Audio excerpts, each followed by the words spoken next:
नमस्कार साथियों, Excel study point की ओर से मैं अनूप गोदियाल आप सभी का स्वागत करता हूं। तो जी हाँ दोस्तों, आज यानी कि वित्तीय वर्ष का पहला दिन 1 अप्रैल को फाइनेंशियल न्यू ईयर के रूप में आप लोग जान सकते हैं। और इस फाइनेंशियल न्यू ईयर की जो आज की प्रमुख करंट अफेयर्स पे हम लोग बात करेंगे, उसमें सबसे पहले है उत्तराखंड राज्य को आने वाले 20 वर्षों तक जो है सस्ती दरों पर बिजली मिलने वाली है, केंद्र सरकार के द्वारा जो है ऐसा कहा गया है। साथ में जो श्रीलंका और भारत के बीच में अगर हम लोग बात करें, जो पाक जल संधि है, पाक स्टेट है, तो उसके बीच में जो है कच्चा तीवू द्वीप है, जो अभी जो है फिर से चर्चा का विषय बन गया है, एक चुनावी मुद्दा बनाया दिया गया है इसको। अब इस पर क्या बात है उस पर हम लोग पूर्ण चर्चा करेंगे। साथ में जो भारत में पहला यूरोपीय टूर हुआ है इंडियन ओपन का, इसको जो है नाकाजिमा के द्वारा जीत लिया गया है। और नाकाजिमा जो है ये विश्व भर में अगर हम लोग बात करें सिर्फ एशिया से, तो एशिया से जो है पहले रैंक के जो है गोल्फ प्लेयर हैं, तो इन पे भी हम लोग बात कर लेते हैं। भारत के स्टार टेनिस खिलाड़ी रोहन बोपन्ना ने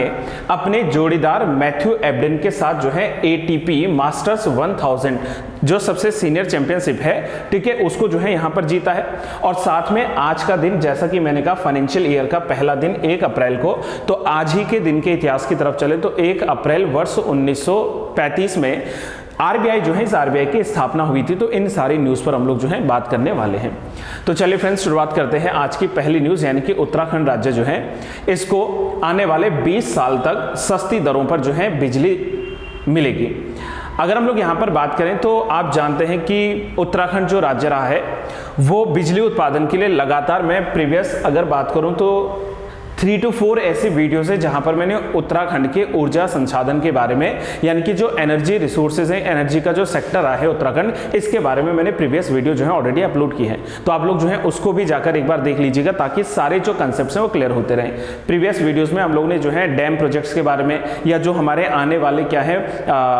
हाइड्रो पावर प्रोजेक्ट्स हैं, इनके बारे में हम लोगों ने डिस्कशन किया है, तो आप उसको भी एक बार जाकर देख लीजिए।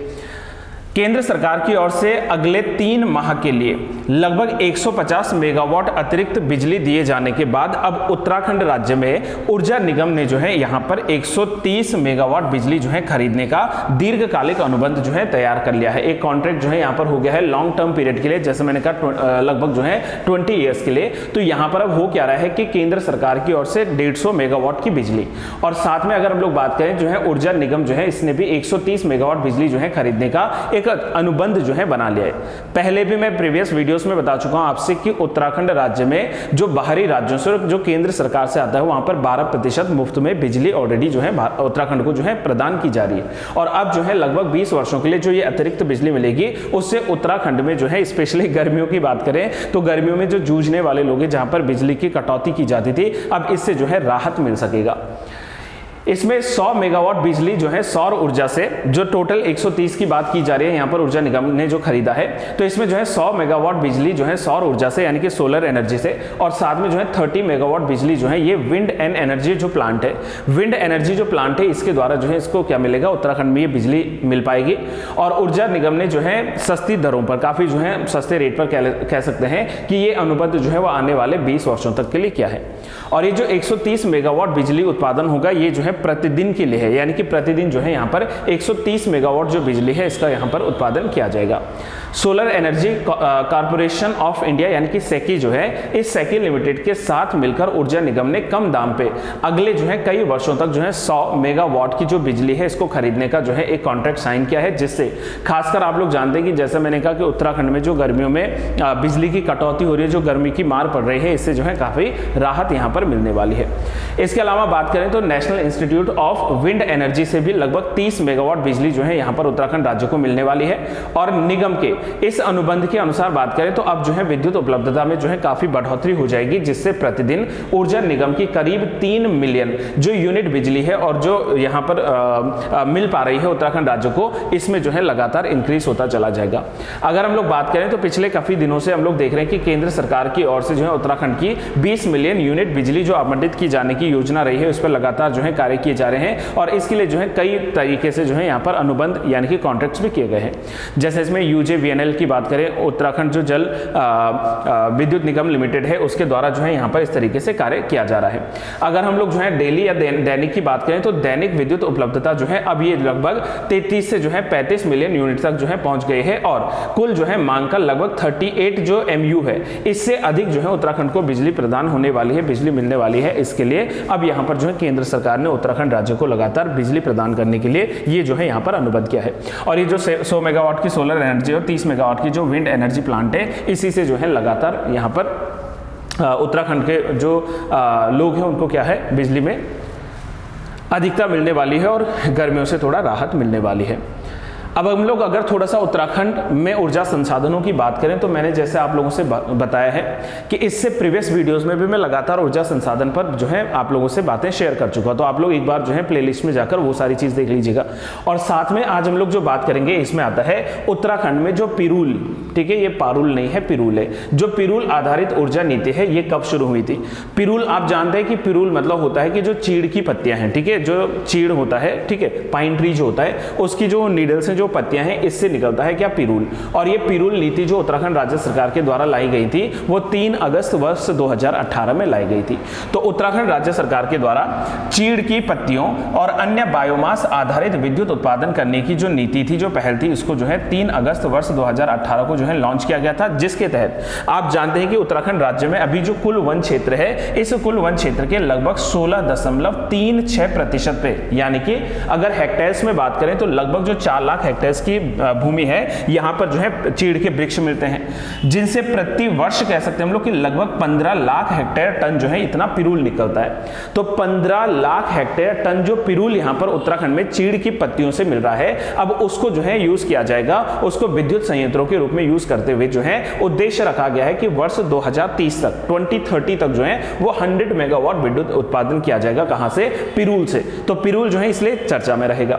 इस तरह से अब हम लोग बात करें तो उत्तराखंड राज्य में ऑलरेडी जो है 6 विद्युत संयंत्रों की, यानी कि जो हमारे पास में जो एनर्जी प्लांट्स हैं, इनकी ऑलरेडी स्थापना की जा चुकी है। और इससे उत्पादित जो बिजली होगी उसकी खरीद कौन करेगा, तो जो उत्तराखंड विद्युत विभाग है, डिपार्टमेंट ऑफ इलेक्ट्रिसिटी की बात करें उत्तराखंड राज्य में, तो इसके द्वारा जो है पिरूल से उत्पन्न होने वाली या उत्पादित होने वाली ये जो है यहाँ पर बिजली खरीदी जाएगी। इसलिए जो है उत्तराखंड पिरूल आधारित ऊर्जा जो है, याद रखिएगा, 3 अगस्त वर्ष 2018 को लॉन्च हुई थी। वहीं बात करें मुख्यमंत्री सौर स्वरोजगार योजना, जो कि 2021 में लॉन्च की गई थी। और आप लोग जानते हैं कि उत्तराखंड स्टेट में रिन्यूएबल जो एनर्जी है, यानी कि नवीकरणीय जो ऊर्जा है, इस रिन्यूएबल एनर्जी को बढ़ावा देने के लिए और ग्रामीण बेरोजगार जो युवक थे, इनको जो है रोजगार देने के लिए, इनके रोजगार को प्रोत्साहन देने के लिए राज्य सरकार के द्वारा जो है UPCL की सहायता से अक्टूबर वर्ष 2020 में जो है इस योजना को शुभारंभ किया गया था, मुख्यमंत्री सौर स्वरोजगार योजना। और इस योजना के अंतर्गत जो है राज्य के लगभग 10,000 ग्रामीण ऐसे बेरोजगार हैं जो कि 20 से 50 किलोवाट की अगर सोलर प्लांट से जो है से बिजली उत्पन्न करना चाहते हैं, तो उनके ऐसे स्टार्टअप्स के लिए क्या करेगी राज्य सरकार, लगभग 20 लाख रुपए तक का जो है ऋण इनको उपलब्ध कराएगी। इनको जो है लोन देगी 20 लाख रुपए तक का, और जो है इससे उत्पादित जो बिजली होगी इसको UPCL के द्वारा जो है खरीदा जाएगा। इसलिए जो है यहाँ पर याद रखना आप लोगों ने, मुख्यमंत्री सौर स्वरोजगार योजना ग्रामीण युवाओं को, ग्रामीण क्षेत्र के लोगों को स्वरोजगार देना और साथ में उत्तराखंड में बिजली के उत्पादन को जो है और अधिक बढ़ावा देना, इसके लिए जो है इस योजना को शुरू किया गया था। अब हम लोग अगर बात करें आज की दूसरी अहम न्यूज़ पर, तो जैसा मैंने आपसे स्टार्टिंग में ही बताया था कि इंडिया यानी कि भारत जो है और श्रीलंका के बीच में एक द्वीप पड़ता है जिसका नाम है कच्चातीवू द्वीप। और ये जो कच्चातीवू द्वीप है, अब ये जो है एक चुनाव का मुद्दा बन चुका है। और ये कच्चातीवू द्वीप वास्तव में चर्चा में क्यों है, इसको लेकर क्या अनुबंध है, जरा इस पर हम लोग चर्चा कर लेते हैं। देखो, अभी हुआ यह है कि प्रधानमंत्री नरेंद्र मोदी ने अपने जो है सोशल अकाउंट पर, एक्स पर, पहले ट्विटर के नाम से जिसको जानते थे, यहाँ पर भी जो है साझा करते हुए इस कच्चातीवू द्वीप को जो है उजागर किया गया है। इससे पहले भी लगातार जो है बीजेपी सरकार के द्वारा जो है समय समय पर कच्चातीवू द्वीप को लेकर जो है सामने जो है मुद्दे रखे गए हैं, लोगों से जो है इसके बारे में जो है बताने का प्रयास किया गया है।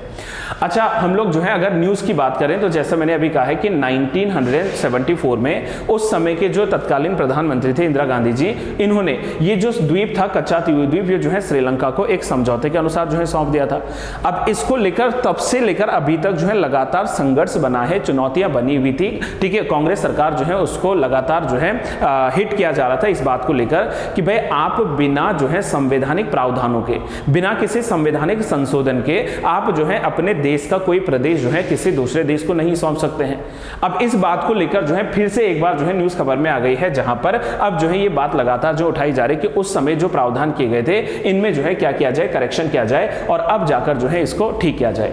अब समझ लेते हैं कि ये जो मामला था ये है क्या। तो जो कच्चातीवी द्वीप है ये श्रीलंका के नेदुनतीवु जगह पड़ती है श्रीलंका में। तो श्रीलंका के जो है नेदुनतीवु और भारत के रामेश्वरम के बीच में स्थित जो है एक आइलैंड है, एक जो है द्वीप है। हालांकि ये द्वीप जो है ये वीरान है, मतलब कि वहां पर जो है कोई ह्यूमन कह लीजिए कि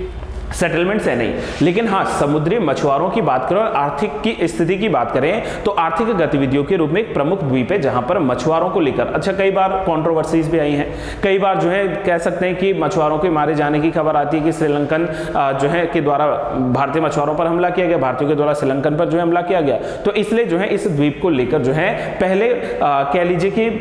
विवाद जो है उसको दूर करने के लिए ये सारे मुद्दे यहाँ पर सामने आ रहे हैं। आप जानते हैं कि रामेश्वरम से लगभग जो है 19 किलोमीटर की दूर स्थित जो है यह एक द्वीप है जो कि आजादी के बाद ये भारत का हिस्सा था। लेकिन जैसा हम लोगों ने कहा कि वर्ष 1974 में जो है दोनों देशों के बीच में एक बैठक हुई और इस बैठक पर तत्कालीन प्रधानमंत्री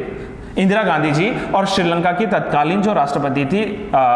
श्रीमावो भंडार नायके, इनके बीच में एक समझौता ज्ञापन हुआ था जिसके तहत कच्चातीवी द्वीप जो है इसको औपचारिक रूप से ऑफिशियली जो है श्रीलंका को दे दिया गया था। और हालांकि इसका विरोध लगातार किया जा रहा है। जैसे 1960 में बात करें तो उस समय जो अटॉर्नी जनरल थे भारत के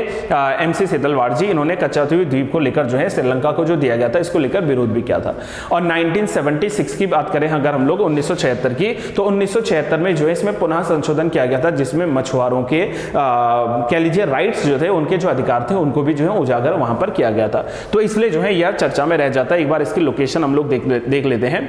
कि ये जो कच्चातीवी द्वीप है ये है कहां पर। देखो कच्चातीवी द्वीप अगर आप लोग देखें तो ये इधर श्रीलंका है, इधर जो है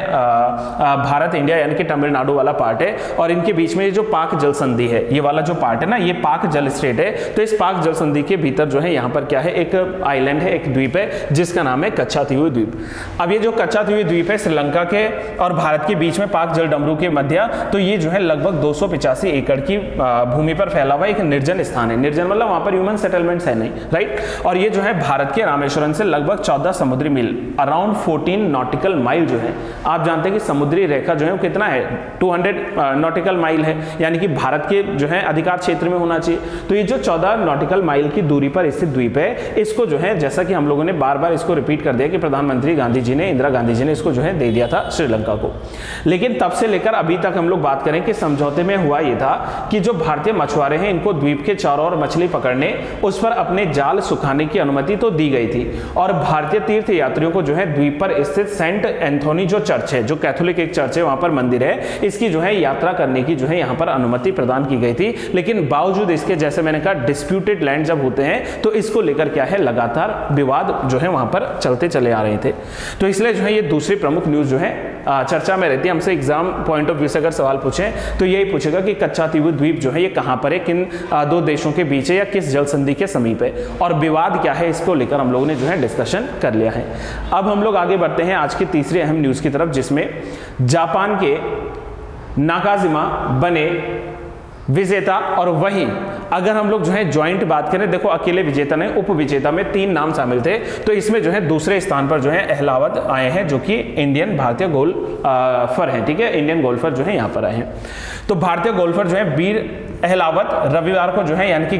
कल जो है हीरो इंडियन ओपन गोल्फ के चौथे और अंतिम दिन जो है एक अंडर 17 का जो है शानदार रिकॉर्ड तैयार करते हुए जो है दूसरे स्थान पर आए थे। लेकिन संयुक्त रूप से, मैंने कहा ना ज्वाइंटली, यहाँ पर जो है दूसरे स्थान पर आए थे। और इसमें जो है जापान के केइता जो नाकाजिमा है, इन्होंने जो है DLF golf and country club पर जो है पहला स्थान जो है यहाँ पर लाते हुए जो है इन्होंने क्या किया है, अपने अंतिम होल में जो है वहां पर शानदार ईगल शॉट लगाया था, जिसके चलते उनको जो है 275 स्कोर मिला था और उसके साथ जो है ये क्या बन गए, इस वर्ल्ड टूर जो है इसके विजेता बन गए। आप जानते हो कि यहाँ पर जो नाकाजिमा है ये दुबई में दुबई रैंकिंग जो है इसमें 13वें स्थान पर जो है पहुंच गए हैं, और इस सूची में पूरे एशियन में अगर हम लोग बात करें गोल्फर्स में, तो एशियाई गोल्फर्स में जो है इनका स्थान जो है सर्वोपरि है, सबसे ऊंचा है। अब बात यह है कि यहाँ पर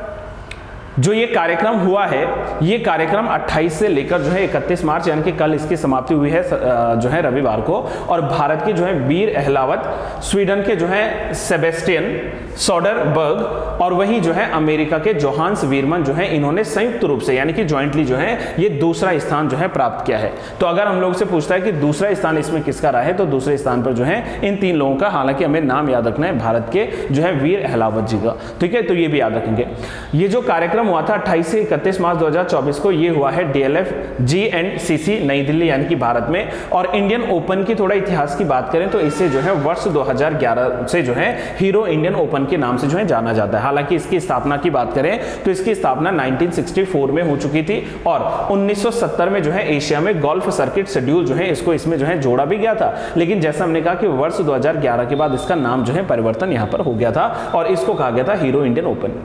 1998 में जो है प्रतिद्वंदी जो है ओमेगा टूर 2004 से जो है एशियाई टूर के रूप में जिसको जाना जाता है, यहाँ पर एक कार्यक्रम जो है बनाया गया था, और वर्ष 2015 में जो है इसे यूरोपीय टूर द्वारा भी जो है सह मंजूरी दे दी गई थी। तो यूरोपीय टूर के साथ भी जो है ये क्या करता है, कह लीजिए कि तरीके से जो है यहाँ पर कार्य करता है। अब यदि बात कर दी जाए तो साथ में हम लोग देख लेते हैं कि भारत के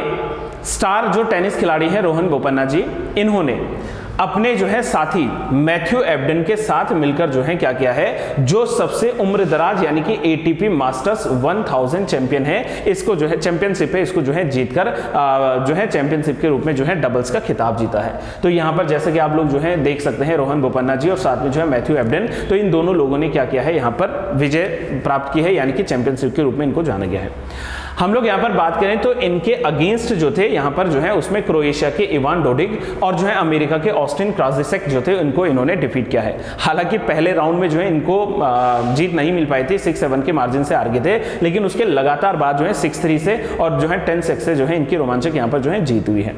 इससे पहले भी आप लोग जानते हैं कि पिछले वर्ष यानी कि वर्ष 2023 की अगर हम लोग बात करें तो जो रोहन बोपन्ना जी हैं वो इंडियन वेल्स खिताब जो है ऑलरेडी जीत चुके थे, ठीक है, और डबल्स रैंकिंग में जो है शीर्ष स्थान जो है इनको मिला है। बोपन्ना जो है इनका ये 14वां जो है ATP मास्टर्स 1000 जो है फाइनल था, और ये जो है प्रमुख रूप से आप लोग जान सकते हैं। वहीं दूसरी और अगर हम लोग बात करें तो एक और इमेज में जो है डेनियल कॉलिंस आप लोगों को दिख रही है। डेनियल कॉलिंस जो है ये इन्होंने पूर्ण में कह लीजिए पूर्व में जो है घोषणा की थी कि यह जो है इनका अंतिम जो है क्या होने वाला है, खिताब होने वाला है, या कह सकते हैं कि यहाँ पर जो है इनका अंतिम जो है ये चैंपियनशिप होने वाली थी, इसके बाद जो है रिटायर लेने वाली थी। तो जो डेनियल कॉलिंस है वो जो है मियामी ओपन टेनिस में विश्व रैंकिंग में जो 4थे स्थान पर ऑलरेडी थी काबिज एलेना रिबकिना, उनको हराकर जो है लगभग 7-5 और 6-3 के मार्जिन से जो है अब ये क्या पहुंच चुके हैं, महिला सिंगल का जो है खिताब इस वर्ष का जीत चुके हैं। कहां पर, मियामी ओपन टेनिस में। तो मियामी ओपन टेनिस का अगर खिताब हमसे पूछता है तो उसमें जो है कॉलिंस आएंगी, जिन्होंने जो है डिफीट किया है किसको, काबिज एलेना रिबकिना को, ठीक है। तो इसलिए जो है यहां पर आप लोगों को एक यह न्यूज और जो है समझनी है। अब हम लोग अंत करेंगे आज के अंतिम न्यूज के साथ, जिसमें आज के दिन यानी कि 1 अप्रैल को RBI की स्थापना हुई थी। 1 अप्रैल वर्ष 1935 को जो है आज ही के दिन आप लोग जानते हैं कि देश का जो रिजर्व बैंक है यानी कि जो सेंट्रल बैंक है, हमारा केंद्रीय बैंक है, रिजर्व बैंक ऑफ इंडिया, इसकी स्थापना हुई थी। और इसकी स्थापना के अंतर्गत अगर आप लोग देखें तो 1 अप्रैल 1935 को जो RBI का अधिनियम था, RBI एक्ट 1934, इसके तहत इसको एस्टैब्लिश किया गया था। जिस समय इसकी स्थापना हुई थी उस समय इसका हेडक्वार्टर जो था वो कलकत्ता में मौजूद था, लेकिन बाद में 1937 में इसको यहां से ट्रांसफर करके जो है मुंबई ले जा लिया गया था। वहीं अगर हम लोग थोड़ा सा बात करें तो जो बैंकिंग रेगुलेशन एक्ट आया था उसने जो है 1947 में, जो बैंकिंग रेगुलेशन एक्ट ऑफ 1949, ठीक है, मैंने गलती से उल्टा बोल दिया, तो 1949 जो है इसमें RBI को जो है नेशनलाइज भी कर लिया गया था, इसका राष्ट्रीयकरण भी कर लिया गया था। RBI के गठन की बात अगर हम लोग बात करें तो आप जानते हैं कि वर्तमान में जो है RBI जो है इसका एक आधिकारिक जो है निदेशक या केंद्रीय निदेशक मंडल होता है, जिसमें पूर्णकालिक सदस्य के रूप में सबसे पहले RBI के गवर्नर आते हैं, ठीक है। वर्तमान में शक्तिकांत दास जी से आरबीआई के गवर्नर है आप जानते हैं, और जो है इसमें 4 से अधिक जो है इसमें उप गवर्नर्स भी जो है शामिल होते हैं। इसमें से जो है कुछ ऐसे गैर आधिकारिक जो है निदेशक हैं और जो है सरकार के द्वारा नामांकित होते हैं, और विभिन्न क्षेत्रों से लगभग 10 निदेशक और 2 सरकारी जो अधिकारी हैं इनको चुना जाता है आरबीआई में। और वहीं अन्य 4 निदेशक जो होते हैं उसमें जो है स्थानीय बोर्डों से, या जो क्षेत्रीय बोर्ड है आरबीआई का, यहां से लाया जाता है। आरबीआई के रीजनल ऑफिसेस की बात करें तो हम लोग जानते हैं कि नॉर्थ में, साउथ में, ईस्ट में, वेस्ट में जो है इनके क्या होंगे, 4 जगहों पर जो है 4 स्थानीय कार्यालय होंगे। जैसे नॉर्थ में बात करें तो दिल्ली में, साउथ में हम लोग बात करें तो चेन्नई में, ईस्ट में बात करें तो कोलकाता में, और वेस्टर्न में तो खैर मुंबई में ही जो है, महाराष्ट्र में ही क्या है, मुंबई में इनका एक क्षेत्रीय कार्यालय भी स्थापित है। तो ये आप लोग यहाँ पर आरबीआई के बारे में जान सकते हैं। वहीं जब आरबीआई के जो है पहले गवर्नर की बात आती है, पहले ब्रिटिश गवर्नर की बात करेंगे तो उसमें नाम आता है सर ऑसबॉर्न स्मिथ का। ठीक है, प्रारंभिक गवर्नर भी ये थे और पहले ब्रिटिश भी यही थे। और आरबीआई की जो स्थापना हुई थी वो हिल्टन यंग कमीशन की सिफारिश के बाद और भारतीय रिजर्व बैंक अधिनियम 1934 की सिफारिश के बाद जो है इसका गठन हुआ था। और वही जो है पहले जो भारतीय गवर्नर रहे थे इसके, वो थे सीडी देशमुख साहब। तो देशमुख जी जो है ये इसके पहले गवर्नर, भारतीय गवर्नर रहे थे आरबीआई के। तो बस आज के इस करंट सेगमेंट में हम लोग जो है यहीं पर समापन करेंगे, और मुझे उम्मीद ऐसा है कि आपको जो है वीडियो पसंद आई है। और अगर आपको वीडियो अच्छी लगती है, अगर आपको वीडियो जो इन्फॉर्मेटिव लगती है, तो आप लोग जो है चैनल को ज़्यादा से ज़्यादा जो है क्या कीजिए, शेयर कीजिए अपने फ्रेंड्स के साथ में। वीडियो अच्छी लगती है तो वीडियो को लाइक भी कर लीजिए, और अगर आप लोगों ने अभी तक चैनल सब्सक्राइब नहीं किया है तो चैनल को सब्सक्राइब जरूर कर लीजिए, और बेल आइकन को दबाना ना भूलें, ताकि नई नोटिफिकेशंस आपको टाइम टू टाइम मिलते रहें। तब तक के लिए बस आज के लिए यही सारी बातें। Till then have a good day to all. Thank you so much and keep trying and keep learning.